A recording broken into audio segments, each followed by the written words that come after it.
Alright dudes, welcome back to the channel. I've got another video for you today. We're talking about a flashlight. I don't have flashlights on the channel ever. In fact, this is the first flashlight that I have featured on the channel. And that's not because I don't like flashlights, but it's really because I don't own very many flashlights. I have like 3 good flashlights, and I like a good flashlight. I don't have any really super nice flashlights. This is definitely the most expensive one that I have. But my brother-in-law had one of these and I checked it out and really, really liked it, so I just had to get one. And I'm very, very happy with it. But before we get into the flashlight, I apologize for the lighting. So what's going on here is I have this desk and it's in my garage right now. And it's going to permanently be in my garage, but I will eventually have another desk inside next to a window so I can get some nice natural light in there. It's going to look a lot better when I get that ready. But I just moved into this new place, so everything is still kind of being moved around and organized and what have you. I got these really bright LED shop lights in my garage here, and they're really nice and bright for working, but they're not so great for videos. They cast a shadow, and I don't really like the super cold kind of light for videos. I like more of a natural light. But yeah, you can still see what I'm doing, and whatever. We'll get better lighting soon, and my voice might be a little echoey as well. That's because I'm in the garage. So, the Streamlight Wedge. This flashlight is super, super duper cool. I won't say the main thing, but a very cool element of this is that it carries like a pocket knife. You can see that it has a deep carry clip on it, just like you would see on a pocket knife. And the way that it's designed actually reminds me a lot of a Benchmade clip. Especially the one on the Mini Adamas. It looks really similar to that one, and I really like that clip. Here's the bug outs clip. It's smaller, but you can tell that it's pretty similar. Really like the clip. This thing goes in and out of the pocket super easy, and while it is fairly thick and long, it just slides right kind of towards the back seam of your pocket. And it just fits right in there, and it doesn't take up a whole lot of room, amazingly enough. Let's look at the length of this guy. We are looking at slightly under 5.5 inches, maybe 5 3/8 of an inch. It's about 7/8 of an inch wide, and about 5/8 of an inch thick. So, substantial light. For size comparison, here's the Phoenix PD35 TAC, which is the only other flashlight I have that is in similar size. And then here's the Olight i3T EOS. So, substantially larger. Let me get in the center here. Substantially larger than this Olight. So it's pretty big, but like I was saying, it carries really, really easily. We have an aluminum case here, coated black. Same with the clips, coated black. Nice and springy, not too much tension, but just enough. Now the main kind of dealio of this flashlight is the switch. So instead of a tailed switch like you would see on most other flashlights, we have this kind of like rotating switch here. So there's 2 modes. You roll this to the center and you have 300 lumens. And it also has they call it a throw mode. It's basically like a heightened output mode where you push this all the way and it increases to 1,000 lumens. Now, it won't stay at 1,000 lumens for very long. In fact, it will automatically revert back to the 300 lumen setting after 35 seconds. And that's because they don't want it to overheat or burn out the LED. But I've been carrying this thing for like 2 weeks now, and I've never once needed the throw mode for more than like 10 seconds. So 35 seconds I think is definitely enough time for you to get done whatever task you're doing that you needed that 1000 lumens for. And the 300 lumens at the regular setting is, it's 300 lumens. It's absolutely bright enough for almost any task you're doing. Really, really like it. The only kind of thing I wish it had was a dim mode.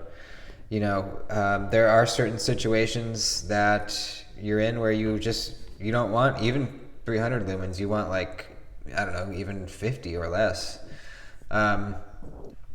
You're looking for something in your room and you don't want to wake up your partner or your kids or whatever. You want just a really dim setting, and this flashlight does not have that. It's got the 300 lumens, and then it's got the throw mode to 1000. But it's not the end of the world. It's super duper bright and it's great. Some other features of this thing: it's waterproof. It says it's IPX7 waterproof. I'm not sure exactly what that IPX7 designation means, but it says that it's waterproof for up to 1 meter. So, great. It's also drop proof for 1 meter. And then it's got some other statistics here that I'm not honestly sure what they mean. But I'll just show this label, and you flashlight guys and gals can, read it and take what information from it that you can. I'm guessing this is something to do with the beam, how it spreads out. I'm not sure what the 3000 CD is. And then you can see here that it's drop proof for 1 meter, waterproof for 1 meter. 300 lumens lasts for 3 hours constant on, which is pretty darn long time. I haven't charged this thing for a week, and it does have a light to show you the status of the battery. You can see that green light here. So this thing holds a charge for a pretty dang long time, and it will turn red when it needs to be charged, or when it's getting close to be needing to charge. And speaking of recharging it, it's recharged by USB-C, which is great. The one thing that I don't really like about the charging port is, I'm a welder and I get covered in a fine metal dust constantly all day while I'm grinding or, whatever I'm doing. And my pockets get filled with this metal dust, and so does my knives. Anything that's in my pockets gets this stuff in it. So it's sitting in my pocket like this. The port is facing straight up, and it's just going to get filled with gunk. But my solution to that is I just get a little piece of painter's tape and I just stick it right over there, and I'm good to go. So not a huge issue.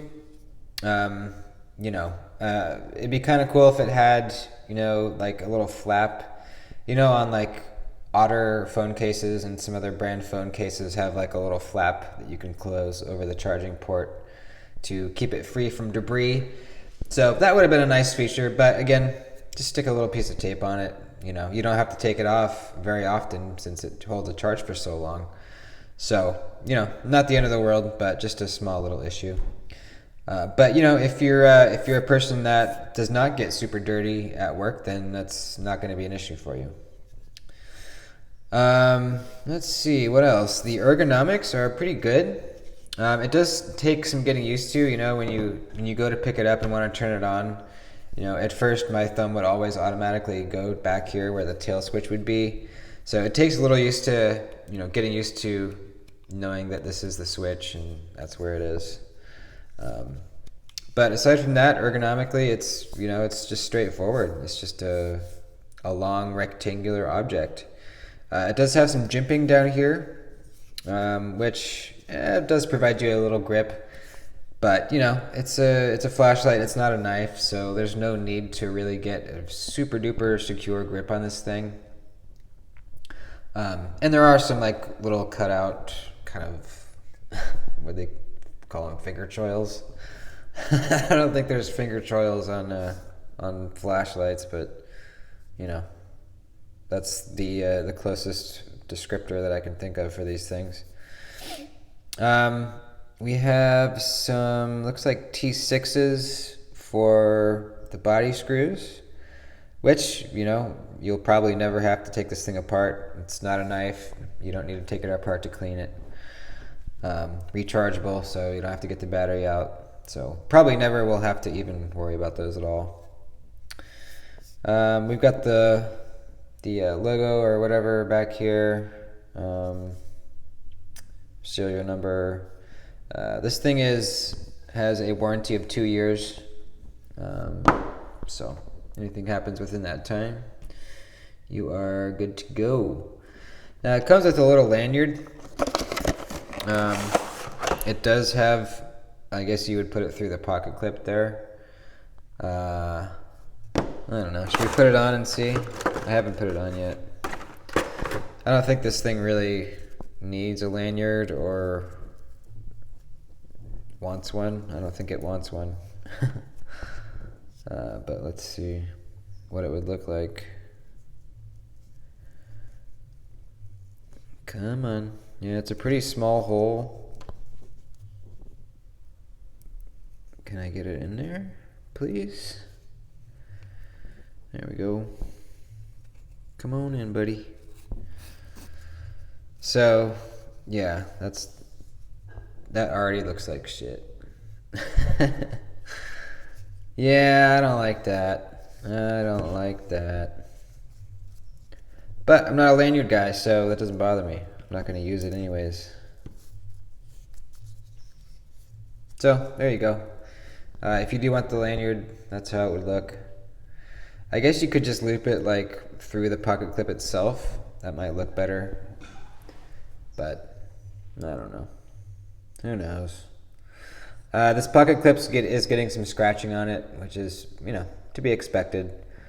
So, just normal wear and tear. The rest of the body, though, this coating seems to be pretty tough. There's a little thing there. Yeah, so we'll see how it looks over time. Honestly, I wouldn't mind at all if this thing kind of developed a nice patina over time. From it, I don't know, bumping up against things in my pocket or, whatever it may be.